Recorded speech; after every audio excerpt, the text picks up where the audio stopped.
Hello friends, today's topic is was the Mughal Emperor Aurangzeb responsible for the downfall of the Mughal Empire or not?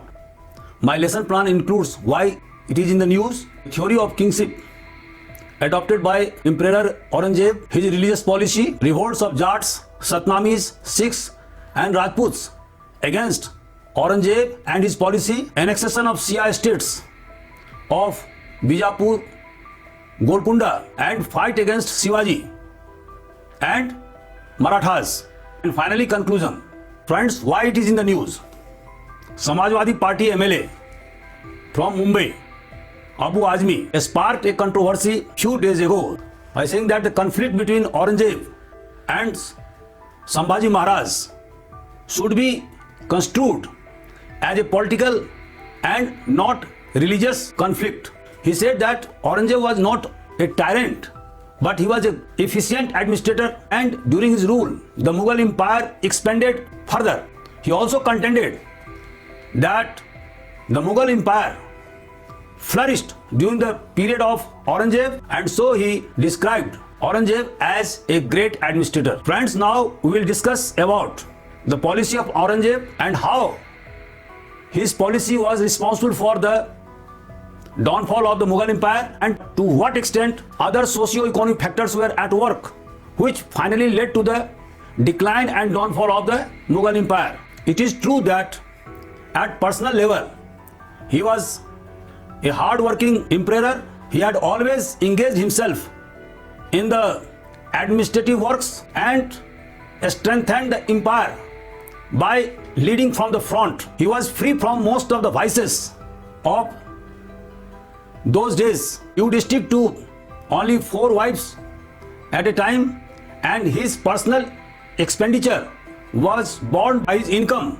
through calligraphy and by making mats. But as an emperor, he was a complete failure, because in spite of being highly qualified person, he had blurred vision because of his bigotry. He was a fanatic Sunni Muslim, and so his theory of kingship was to convert India, Darul Harb, a land of Kafirs, to Darul Islam, a land of Islam. And so he gave temptations to Hindus by way of remission of taxes, forceful conversion, and encouraged them to adopt Islam. His bigotry policy not only extended to Hindus but also to Shia, and that's why he annexed Bijapur and Golconda, which were ruled by Shia rulers at that time. He could not comprehend the true nature of the struggle for Maratha Watan, that is homeland. And so in the second half of his tenure, almost 27 years of his life was spent in Deccan, thereby squandering the resources of the Mughal Empire, and ultimately he got nothing. The killing of Sambhaji Maharaj was also based upon his religious bigotry, because he compelled Sambhaji Maharaj to convert into Islam. When Sambhaji refused, he was cut to pieces, and thus he was deprived of the opportunity to negotiate with a legal head of the Maratha kingdom. During the War of Succession, he gave a clarion call and issued fatwa contending that the fate of Hindustan was not safe in the hands of his elder brother Dara Shikoh, alleging him as heretic and too much liberal. It is true that more than 80 taxes called abwabs were abolished. These taxes were borne by common people. But even in the economic policy, he inserted his religious bigotry by clamping only 2.5% custom duties on Muslim traders against 5% custom duties on Hindu traders. It is true that by 1700 AD, India was the most prosperous country in the world, almost producing 24% of the GDP. But those wealths were concentrated in the hands of kings, nobles, zamindars, government officials, merchants, and traders. Common masses were reeling under heavy weights of revenue burden. It should be noted that during the period of Aurangzeb, the share of the state, the land revenue was about half of the produce.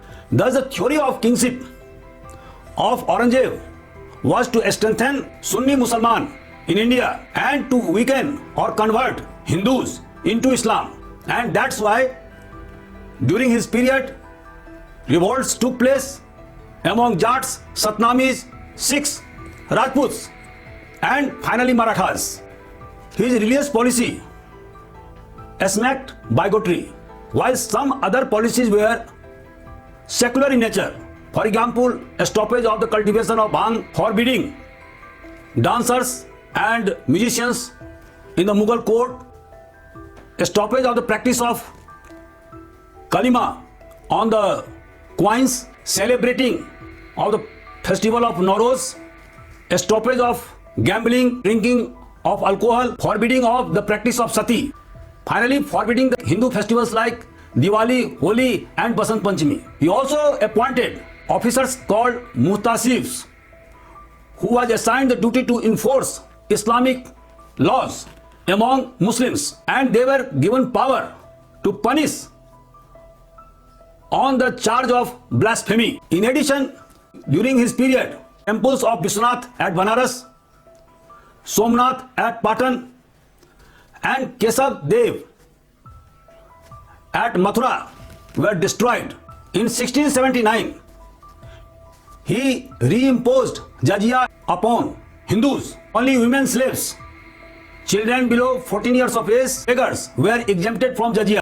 He gave temptation to Hindus by way of remission of taxes, promotion in services. Thus, the religious bigotry of Aurangzeb set aside all his personal virtues. During his period, Jats, Satnamis, Rajputs and Marathas revolted against the Mughal Empire. Although Jats were crushed,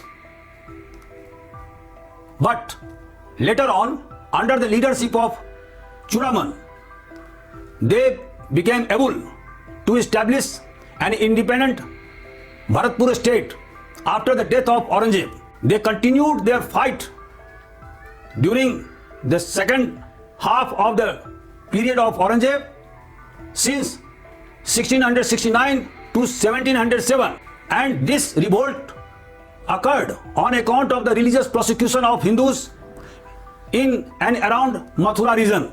Similarly, Satnamis protested against heavy land taxes, and so they rose in revolt. However, they were crushed by the Mughal army. Around 2000 Satnamis of Narnaul and Mewat were killed in the fight against the Mughal army. Aurangzeb also reversed the policy of Rajput.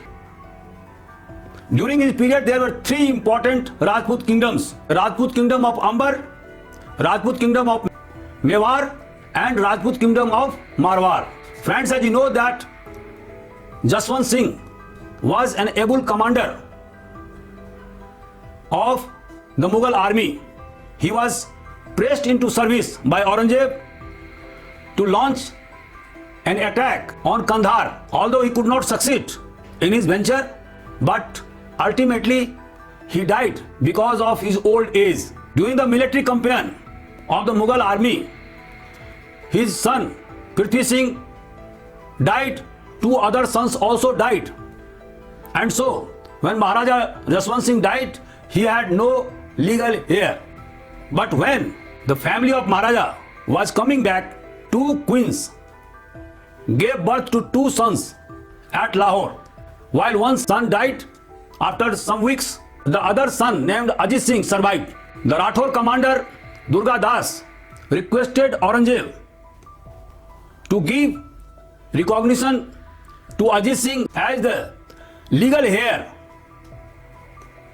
of Marwar kingdom, but Aurangzeb did not acquiesce to his request, and so Durgadas Rathore fled from Delhi along with two wives of Maharaja Jaswant Singh and son Ajit Singh and went to Marwar. The Mughal army pursued the Rathore contingents. The entire Marwar was annexed by the Mughal army. However, Durgadas Rathore and Ajit Singh could not be captured. They retired in hilly terrain of Marwar, but they continued their fight till the death of Aurangzeb, and after the death of Aurangzeb, they succeeded in getting Marwar as their homeland. Aurangzeb also made estrangement with Mewar, fearing the attack on Marwar. Maharana Rai Singh started repairing the fort of Chittor. Since the mother of Ajit Singh happened to have blood relation with Maharana, Aurangzeb thought that in case of attack upon Marwar, Mewar will come to their rescue, and so Mewar was also attacked by Mughal army. One by one, Chittor and Udaipur were captured by Mughals. However, in 1681, Aurangzeb made treaty with Maharana and ceded both Chittor and Udaipur and all other conquered areas. Maharana Jai Singh was given the mansab of 5,000, while his son Bhim Singh was appointed in the Mughal army. The Maharana ceded the Pargana of Andal, Pur and Begnor in lieu of jizya imposed upon Mewar. The religious bigotry of Aurangzeb was very much detested by others also, like Champat Rai in Bundelkhand. Later on, Chhatrasal established an independent Bundelkhand.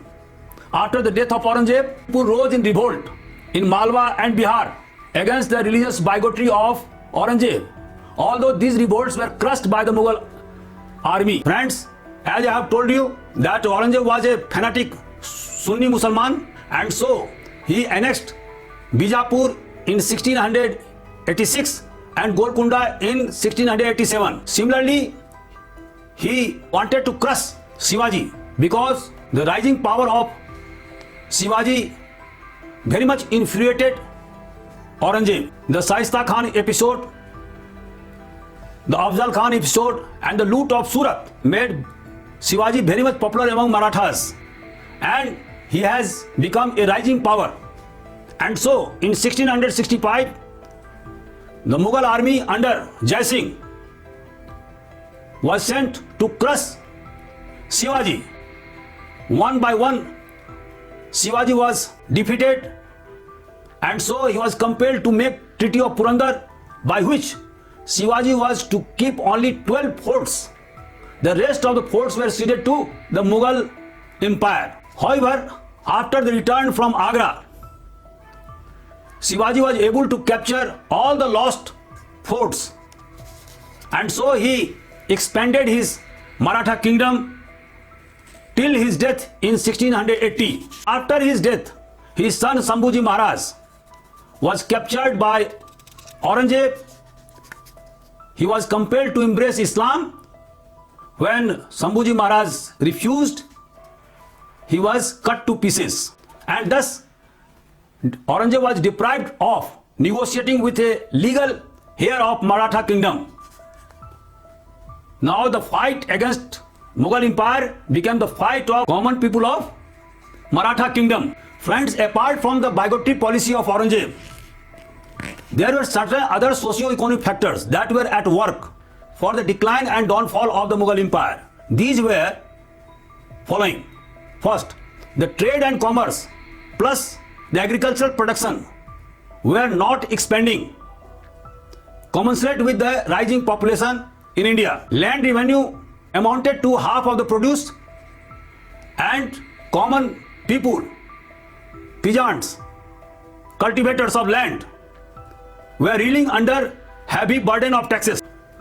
It should be noted that the number of mansabdars went 5 times from the period of Akbar to the period of Aurangzeb. But their income was not increasing. The huge expenditure on the building activities during the period of Shah Jahan further depleted the state exchequer during the period of Aurangzeb. The long absence of Aurangzeb from North India further made the administrative structure weakening. There was another factor, and that was the infighting among the indigenous and foreign nobles in the Mughal court. Each group wanted to have supremacy over others. After the death of Aurangzeb, this led to the rise of Sayyid brothers, who made the Mughal emperors captives for 10 years. And during a span of 10 years, 4 Mughal emperors were changed. An important factor was the failure of artillery to deal effectively with Maratha forts. War of successions after the demise of a Mughal emperor further have a adverse impact upon the state exchequer. Loss of manpower, disruption of administrative structure. An important factor was crisis in Jagirdari system, whereby Jagidars were unable to realize taxes on account of the disturbed situation in Deccan and other parts in India, and so they made private agreements with Maratha Sardars in lieu of chauth, that is 1/4 of the taxes to them.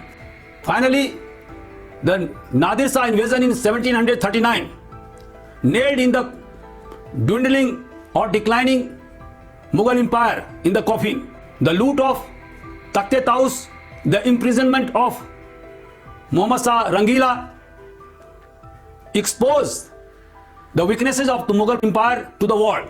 To conclude, the Mughal Empire has tended to decline because of the bigotry policy adopted by Aurangzeb. His policy alienated majority of India. It alienated the rising power of Maratha, Rajputs and peasants in and around Mathura and Haryana. His mishandling of the Maratha episode further alienated him from the Deccan, and the Mughal power after his death started declining, and in a few years Marathas were able to capture most of the lands in the Deccan and other areas in the north.